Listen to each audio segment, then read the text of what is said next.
Hello there, welcome to another Craig Life in France technology review video, tech video. Yeah, this is another video. This is video 3 regarding this TP LINK 4G Plus MR600 router, internet router.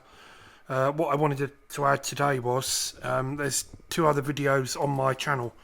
So if you only just started watching this video, please come on the channel and find the other 2 videos regarding this router, which tells you a lot more information about it. So this is video 3 you're watching now, and I've got video 1 and video 2 on my channel as well. So if you're only just watching this video 3, please come on the channel and find videos 1 and 2 as well, because it will tell you a lot more information about this router. As I previously said on the 2 other videos, this router is fantastic. I've been using it about 3 years now, and I can't fault it. I'd just like to point out I'm located in France, and as I've said on the other videos, I'm unable to get a fibre optic line fitted. So this is the next best solution I could come up with, because the copper line speed, I think it's VDSL, is only like 30 meg download and 4 meg upload, and it's very, very slow, and it's not ideal. It's very, very frustratingly slow.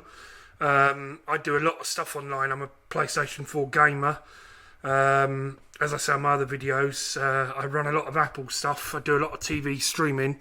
All my TV streamed over the internet as well, here in France. So yeah, it's very, very frustrating. And being a PlayStation gamer, you have huge game updates in terms of downloads. And if you buy a new game and you want to buy a game and download a game, it's just on the copper line here just was no good. It was just taking so long. Like a 30-40 gig download would take about 9 hours to complete over the copper line. And it's no good. That was no good at all. So I've had to go the way of this TP LINK MR600 4G Plus router to get around it. And this is your next best solution. If you can't get fibre optic and a fast connection over a fixed line, then you need to look at a mobile internet. And luckily where I am in France here, the 4G signal, when I'm with Orange in France, is very, very good. So this 4G signal is very, very good here. And I've put the router, you need to put this router in the strongest area in your house for the best signal, so where you get the strongest signal. And where I've located it here, I get mostly 4 bars of 4G plus, as you can see on the front here. So where I've positioned this router on, sort of on the landing it is, this is the place where I get the strongest signal. So you need to put it in the area of your house with the strongest signal. And also what you can do is, most people have got smartphones, whether it's Android or an iPhone, you know, iOS. You can download the speed test app. Now I recommend that you download the speed test app and run a speed test on the 4G network on your mobile and see what the speeds are. Because this area where this is the 4 bars is the strongest speed as well, the fastest speed. There are other areas in this house where you can get 4G, but in this particular area where the router is now, is particularly fast for the 4G speeds. And as I said on my previous video, I'm getting maximum speed. I'm getting about 190 meg download and about 40 to 50 meg upload, which is pretty good. That's the highest it goes, 190 megabytes download. The only drawback I will say, as I've said in my other video with 4G, is that when there's a lot of people connected in this area, and we do get quite busy around here with tourists in the summer months, especially July and August, this is one of the drawbacks of 4G. Depending on how many people are connected in the area, if there's a lot of people connected to the same 4G mast in the area, the speed will go down to 0. So sometimes you get no speed at all, and that's the only drawback with 4G. And usually here it's normally in the high summer season with the tourists, in the evenings. So from about 6 o'clock in the evening to about 11 o'clock in the evening, sometimes we get no speed at all over it, which is one of the drawbacks of 4G. I know that 5G, which is not in all areas yet, will not have that problem. 5G actually eliminates the problem of people being connected to the same mast. The speeds actually won't go down. So 5G won't be affected by that. It's another benefit of 5G. Not only will 5G be a lot faster than 4G, way faster than 4G, you won't have the problem of how many connected to the mast in the area, bringing the speeds down. 5G is going to eliminate that problem. So and I'm with Orange in France here. Orange in France is the best network to be with. Has the fastest data speeds on average, and the best coverage on average. And there's more masts with Orange in areas as well. The only place where they tend to be a bit lottery based with mobile is rural areas. But where I'm located, it's not a rural area. It's like a semi-rural area. Well, I'd say semi-urban area. Sorry, semi-urban area. We're in a small village, but it's not far south of another big town, so we're not, like, I'd say we're in a semi-urban area, we're not a rural area. And I know rural areas in France can be a lottery with mobile phone coverage and decent wired internet as well. But yeah, going back to the router, it's a fantastic router. I will say I'm not in an old house here. This house is about 17, 18 years old.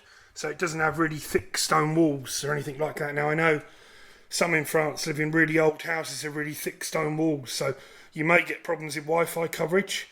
If you do get problems with Wi-Fi coverage like that, because you live in a really old property with really thick stone walls, you need to look at TP LINK mesh adapters. And they're basically Wi-Fi booster adapters that can all connect together, and they boost your Wi-Fi signal across your house. And the great thing about the Wi-Fi mesh adapters, TP Link ones, is you can add as many as you need. So you can get like up to a pack of 3 to start off with, but then you can add more mesh adapters as you need. So again, you need to look at them on Amazon France, where I'd recommend to buy them from. If you buy on Amazon, you get 30 days no quibble returns. So if you buy a product on Amazon, it doesn't work, you can return it for a refund within 30 days, no quibble, which is really good. I buy a lot of my stuff on Amazon France.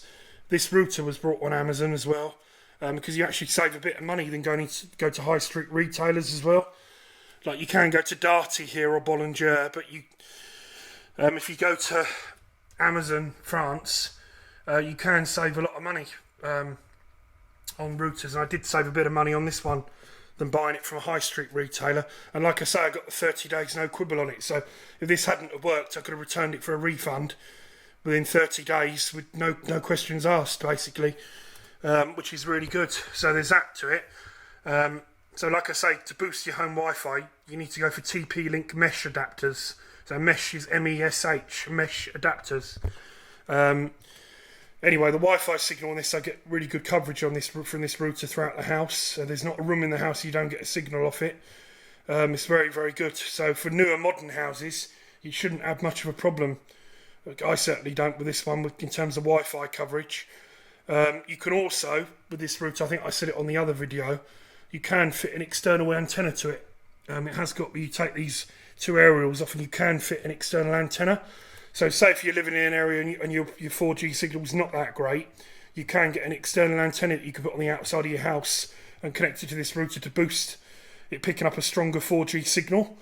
And also on the TP Link Tether app, you can go on the Tether app. The Tether app is brilliant, by the way. TETHER, Tether, TP Link Tether app.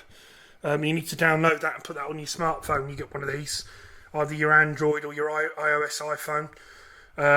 As I've said on my previous videos, I'm an Apple user. I love Apple, so I've got everything Versi Apple makes. I'm recording this video on a 14 Pro Max at the moment. So if you download the TP Link Tether app, TETHER, Tether, TP Link Tether, and TP Link is TP LINK, TP Link Tether, you'll be able to change the router settings. You can set all the router settings. You can change the Wi-Fi network name. I advise you to do that. As I've said on my other video, you need to change the Wi-Fi network name, and also the most important thing is change the Wi-Fi password. Do not use pre-configured Wi-Fi passwords. You need to go into the TP Tether app and change the Wi-Fi password and make it complex using uppercase, lowercase letters, numbers and special characters that make a really long complex password. You shouldn't be using the pre-configured Wi-Fi passwords. And also on the TP Link Tether app, you can also create a guest network as well. So you've got your main 2.4 gigahertz and 5 gigahertz Wi-Fi networks. Then you can also create a guest network of both as well. So if you've got someone you just like, I don't know, like say if you was running like a guest house or a B&B or something like that, you know, you had a house with that, you could give people the guest network just to access the internet, so they're not actually accessing the main router's Wi-Fi. And the guest network, they can't actually obviously access the router settings and all that, which is quite good. So you can set up your own guest network as well. And that also is 2.4 gigahertz and 5 gigahertz you can do. I normally run all my devices on 5 gigahertz where possible on Wi-Fi because it is a bit faster. I noticed it is a bit faster than 2, and it's a newer technology, 5 gigahertz as well. Yeah, so yeah, and also on the TP Link Tether app, you can set the router to show how much data you're using in the month, and you can set it to renew. So I've got mine set, the settings on there to renew every time my mobile plan renews every month. This renews to 0, so it shows you. So it shows me the month how much data's been used on this, just on the TP Link here, how much data it's used, and it resets every month on the day my mobile plan resets. This resets as well. So I can also check it on my Orange app on my phone. It tells me how much is used overall, but it's just nice to know how much data this TP Link is using. So you can do that as well. The other setting you need to check as well is go on and switch off a SIM card pin lock. You can do that on the Tether app as well. You can go into settings at the bottom. You go, I think there's a menu option at the bottom when you log into it, to the router, and you click the furthest one on the right and you'll see a list of settings come up, and you can go in there and turn off a SIM card pin lock. So you can do that. I advise you to do that as well. And another one is you can also change the router's operation mode. So at the moment I've got this obviously set to be in over 4G to connect to the internet via 4G, but you can go in and change the settings on this router to just make it act as a Wi-Fi repeater. So say like you've already got a network and you want this one to be a Wi-Fi repeater of your Wi-Fi network, or your home network, because another wireless access point Wi-Fi, you can go into the settings and change it off being 4G, being a mobile router, to just a Wi-Fi repeater and a Wi-Fi access point, which is really good as well. So it does actually 2 modes, and you just go into settings and you can change that quite easily. I've also in settings got this set to 4G network only. I'd advise you to do that if you want it to stay on 4G. Then that way the router will just stay on 4G. It won't change to 3G, and you have to go in and change that. It's actually pre-configured to just be on 4G preferred. Yeah, you need to set it to 4G preferred, where it's at the moment it's not set to 4G preferred, you know, 4G only. So if it's set just to 4G preferred, it will switch to 3G as well. So if you just want it 4G only, you need to go in and change the settings to 4G preferred or 4G only in the settings, and that's quite easily done as well. When you go to the first page, you click on at the top there's like a round globe symbol, and you click on it with internet, and it will come up with all the settings there where you can change it. It will say a list about 3G and 4G, and like I say, you can set it to 4G preferred or 4G only, so it only stays on the 4G network signal. That's what I've set this to, 4G only. So yeah, that's really good as well. But as I say, please check out the other 2 videos on my YouTube on this channel. Please like and subscribe to the channel as well. There will be more gadget reviews and tech review coming up in the future on here. As I say, this is video 3 for this TP Link router, and I've got video 1 and video 2. Video 1, I tell you more about the settings and features of the router again, and I explain what's on the display and all the icons and all that. And video 2, I show you more about the home Ethernet network I've set up. So I've ran an Ethernet cable from this router across into the bedroom, across the landing, and I've set up my own wired Ethernet network as well. I advise you to connect every device you can via Ethernet. Ethernet is a lot better than Wi-Fi. It's a lot more secure, it's faster, and it's a more stable connection. Yeah, so I do advise to, wherever you can, to connect via Ethernet, everything via Ethernet cable. And you can get relatively cheap Ethernet cables on Amazon France as well, on Amazon. So again, you know, very good Amazon for that. Anyway, this has been another Craig Life in France tech review. Please, as I say, like and subscribe to the channel. Post any questions or comments in the comments below, and I'll do my best to reply to them as soon as possible. Anyway, thank you for watching, everyone. Thank you very much.